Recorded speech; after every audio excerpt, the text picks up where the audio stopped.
कांग्रेस को और ये जो एनडीए की गवर्नमेंट है, इनको तो डर लग ही रहा है। ये सिर्फ चाय समोसों पर सिमट करके रह जाएगा। चाय पार्टी करेंगे इनकी, समझ के चलो।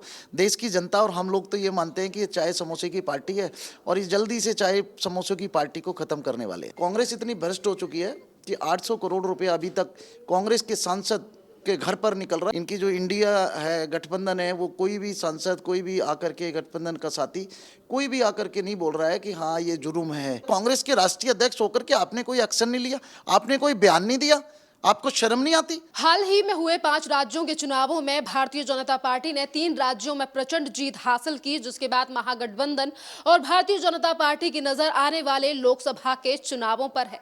पर देखना अहम रहेगा कि इन 3 राज्यों में जिस तरीके से एक तरीके से जो है वो सरप्राइज दिया गया है भारतीय जनता पार्टी की तरफ से कि एक तरफ छत्तीसगढ़ में आदिवासी चेहरा तो वहीं दूसरी तरफ मध्य प्रदेश में ओबीसी और राजस्थान में ब्राह्मण, जिस तरीके से 2024 की ये तैयारी की जा रही है वो कहीं ना कहीं महागठबंधन में बड़ा हड़कंप है। जिस तरीके से सवाल उठाए जा रहे हैं इन नए मुख्यमंत्रियों को लेकर महागठबंधन की तरफ से, इस पूरे मामले पर बात करते हैं। हमारे साथ मौजूद हैं हाजी शकील सैफी जी, क्योंकि एक तरफ महागठबंधन है तो वहीं दूसरी तरफ है एनडीए, जो कि 2024 में सरकार फिर से एक बार बनाने की लिए लगातार कोशिशें कर रहा है। सर, जिस तरीके से नए चेहरे जो चुने गए हैं इस बार भारतीय जनता पार्टी की तरफ से, नए चेहरों को छत्तीसगढ़, मध्य प्रदेश और राजस्थान में जगह दी गई है, किस तरीके से देख रहे हैं? क्या आपको लगता है कि ये मास्टर स्ट्रोक है और 2024 की तैयारी जो हो रही है इसमें एक बड़ा जो फायदा है वो बीजेपी के लिए मिलेगा?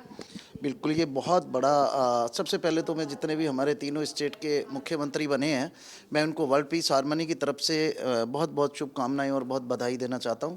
और साथ ही मैं ये बताना चाहता हूं कि ये 2024 का बहुत बड़ा मास्टर स्ट्रोक जो कि माननीय नरेंद्र मोदी जी ने एक बहुत बड़ा मास्टर स्ट्रोक मारा है। और आने वाले समय में भी हम बताना चाहते हैं कि 2024 में देश के प्रधानमंत्री आदरणीय श्री नरेंद्र मोदी जी तीसरी बार देश के प्रधानमंत्री बनेंगे और तीसरी बार देश के प्रधानमंत्री को जनता चुन करके देगी। और जनता ज़रूर हमारे देश के प्रधानमंत्री को लाइक करती है, चाहे हिंदू, मुस्लिम, सिख, ईसाई, आपस में सब भाई भाई और सब लोग। ये उसी का असर है, मोदी जी की ही बातों का असर है। और मोदी है तो गारंटी है, तो मोदी जी ने अपनी गारंटी दे दी है लोगों के यहाँ। तो कांग्रेस इतनी भ्रष्ट हो चुकी है कि 800 करोड़ रुपए अभी तक कांग्रेस के सांसद के घर पर निकल रहा है। और कांग्रेस तो क्या है, एनडीए, इनकी जो इंडिया है, गठबंधन है, वो कोई भी सांसद, कोई भी आकर के गठबंधन का साथी, कोई भी आकर के नहीं बोल रहा है कि हाँ ये जुर्म है। तो इनका काला चिट्ठा भी देखो, मोदी जी ने अगर नोटबंदी की तो उसका सारा निकल करके बाहर आ रहा है ना। तो मोदी जी जो करते हैं वो एक मास्टर स्ट्रोक बन जाता है। और 2024 में ऐसा मास्टर स्ट्रोक मारेंगे कि हम लोग मतलब जो है 400 प्लस सीटों से आगे जाएंगे। सर, इसी के साथ ये कहा जा रहा है कि ये 3 चेहरे चुने गए हैं, ये वोटों के परसेंटेज को लेकर जो है एक बड़ा अहम रोल जो है वो 2024 के चुनावों में निभाने वाले हैं। वहीं दूसरी तरफ गठबंधन जो है वो सवाल उठा रहा है इस पूरे चयन को लेकर। तो क्या डर सताने लगा है 2024 के चुनावों से पहले? देखिए, कांग्रेस को और ये जो एनडीए की गवर्नमेंट है, इनको तो डर लग ही रहा है, क्योंकि इनको पता है कि 2024 में ये नहीं आ रहे हैं। और मोदी जी ने एक मास्टर स्ट्रोक खेल दिया है। मध्य प्रदेश में यादव जी को बना दिया, उत्तर यहाँ पे उनको बना दिया मध्य प्रदेश में, और उसके बाद छत्तीसगढ़ में, उसके बाद यहाँ पे अपना जो है राजस्थान में। तो ये एक बहुत बड़ा मास्टर स्ट्रोक खेला है। और एक ज़मीनी स्तर के कार्यकर्ता को मुख्यमंत्री बना करके एक तोहफा देना, तो ये कहीं ना कहीं एक मैसेज तो है जो कभी कांग्रेस ने नहीं किया और दलों ने नहीं किया। इन्होंने हमेशा, ममता बनर्जी ने तो कभी नहीं करा। ममता बनर्जी तो हमेशा खुद ही मुख्यमंत्री बनती रही। किसी एक ज़मीनी स्तर के ममता बनर्जी, आप किसी ज़मीनी स्तर के कार्यकर्ता को मुख्यमंत्री बनाइए ना, आप हटिए। और परिवारवाद को ख़त्म किया है मोदी जी ने। परिवारवाद नहीं है आज की डेट में, तो ये परिवारवाद भी ख़त्म किया गया है। और परिवारवाद को कांग्रेस ने हमेशा बढ़ावा दिया है, मोदी जी ने उसको ख़त्म किया है। सर, क्या कहेंगे गठबंधन का जो क्या हाल होने वाला है? क्योंकि गठबंधन लगातार सवाल उठा रहा है, ये भी कहे जा हर मुद्दे को लेकर सवाल उठाया जा रहा है, चाहे फिर राम मंदिर का हो, जम्मू कश्मीर का हो, या फिर अब नए मुख्यमंत्रियों का चयन हो, हर चीज़ को लोकसभा से जोड़ा जा रहा है। देखिए, लोकसभा से 2024 में ये निश्चित है कि मैं दावे के साथ कह सकता हूं कि 2024 में तीसरी बार 400 सीटों से ज़्यादा हम प्रधानमंत्री आदरणीय नरेंद्र मोदी जी के नेतृत्व में सरकार बना रहे हैं।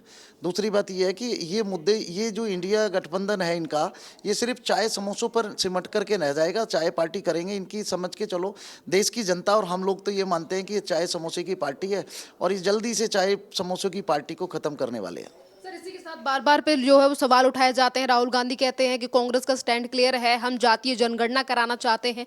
राजस्थान में भी यही वादा किया गया था और कहीं ना कहीं 2024 में भी ये इसी वादे के साथ जो है वो कांग्रेस आती हुई दिखाई दे रही है। तो क्या आज 2023 के टाइम पर जातीय जनगणना जैसे वादे पर भरोसा कर कर गठबंधन पर भरोसा करेगी देश की जनता? देखिए, आधा गठबंधन तो इनका वैसे ही टूट गया है। जो अभी खड़गरे साहब ने अभी वो किया था, अपना यहाँ घर पे मीटिंग की थी, उसमें ममता बनर्जी नहीं आई, अखिलेश यादव नहीं आए, काफ़ी लोग नहीं आए, तो गठबंधन तो ख़त्म हो गया है। गठबंधन तो कहीं भी नज़र नहीं आ रहा है आपको कि गठबंधन है। गठबंधन तो ख़त्म हो गया है। अब तो सिर्फ ये डर रहे हैं, इनको भूत बन के सता रहे हैं। इनको लगता है कहीं भी ये जाते हैं, सपना देखते हैं तो ये मोदी जी का ही देखते हैं। तो हर जगह इन्हें, हर जगह हर तरफ इन्हें मोदी जी नज़र आ रहे हैं, और हर जगह मोदी जी को ये डर के मारे पागल हो गए हैं। सर, इसी के साथ सवाल ये उठाया जाता है कि गठबंधन से जो है वो डर गए हैं प्रधानमंत्री नरेंद्र मोदी। जिस तरीके से गठबंधन को लेकर बात कही जा रही है कि देश में तानाशाही है और तानाशाही से ही बचाने के लिए देश को गठबंधन बनाया गया है। देखिए, तानाशाही कहीं नहीं है। 70 साल से इस देश में परिवारवाद चल रहा था, तानाशाही चल रही थी, एक ही परिवार का राज चल रहा था। इस देश को कहाँ ले जाकर के छोड़ दिया। ये 9 सालों में देश के प्रधानमंत्री आदरणीय नरेंद्र मोदी जी ने देश में नहीं, विदेशों में भी देश के प्रधानमंत्री ने हमारे देश का डंका बजवाया है। आज अमेरिका जैसे राष्ट्रपति हमारे देश का डंका मानते हैं। आज रशिया जैसे, ऑस्ट्रेलिया जैसे, अमेरिका जैसे, लंदन जैसे राष्ट्रपति हमारे देश का डंका मानते हैं, और विदेशों में हमारे प्रधानमंत्री के पैर छुए जाते हैं। मैं 70 साल में पूछना चाहता हूं, राहुल गांधी जी, आपके इतने प्रधानमंत्री रहे, क्या आपके प्रधानमंत्रियों के किसी ने पैर छुए? नहीं छुए। तो हमारे देश के प्रधानमंत्री ना आगे कोई है ना पीछे कोई है, वो देश के लिए जीते हैं, देश के लिए मरते हैं और देश के लिए काम कर रहे हैं।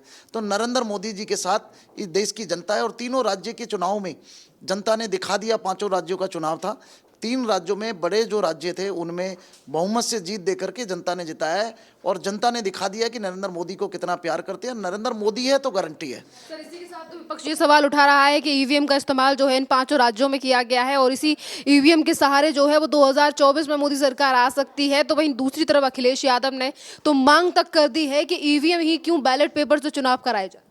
देखिए, ये इनका काम है चिल्लाने का। बेचारों को पब्लिसिटी भी तो चाहिए ना मीडिया में, तो ये मीडिया की वजह से पब्लिसिटी के लिए स्टैंड खेलते रहते हैं। बैलेट पेपर से कराओ, चाहे आप ईवीएम से कराओ, लोगों के दिल में नरेंद्र मोदी जी राज कर चुके हैं। अगर आप बैलेट पेपर से भी कराना चाहते हैं तो हम तैयार हैं चुनाव कराने के लिए, और हम ईवीएम से भी करा रहे हैं। 3 राज्यों के चुनाव में देखिए ना, बीजेपी ने बहुत बड़ी जीत हासिल करी है।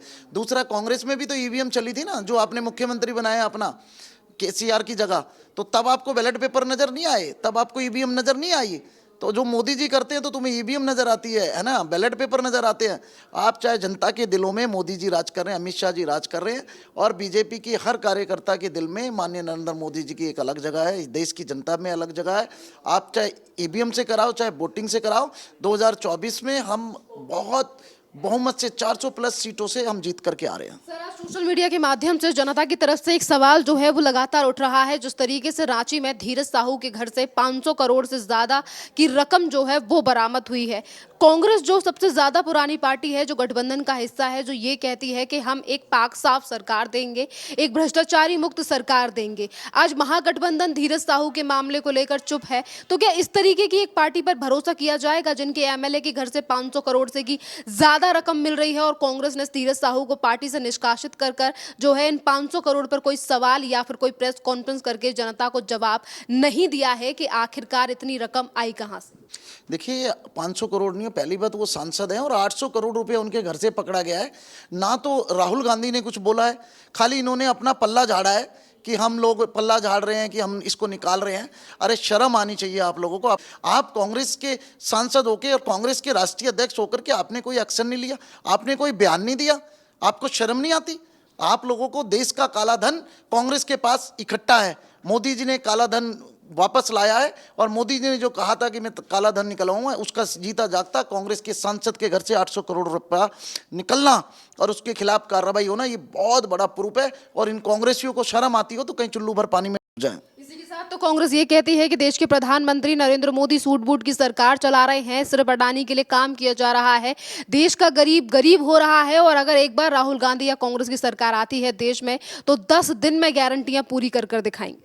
70 सालों में तो राहुल जी आपने गारंटी पूरी नहीं की। गडकरी साहब आपने 70 सालों में गारंटी पूरी नहीं की। 70 सालों में तो आपने आतंकवाद खत्म करके नहीं दिया। धारा 370 आपने हटाई नहीं। क्या गारंटी देंगे आप? आपकी गारंटी को जनता ने धुतकार दिया है, आपको धुतकार दिया है, और आपको हम नहीं जीतने देंगे, ये हमने वचन लिया है। और हजारों करोड़ों मुसलमान जो आप कहते हो नरेंद्र मोदी के खिलाफ नहीं है, हम लोग तन मन धन नरेंद्र मोदी जी के लिए, हम मुसलमान अपनी जान तक देने के लिए तैयार हैं। अगर कहीं हमारी कुर्बानियों की भी जरूरत पड़ी तो हम नरेंद्र मोदी जी के लिए अपनी कुर्बानी देने के लिए तैयार हैं।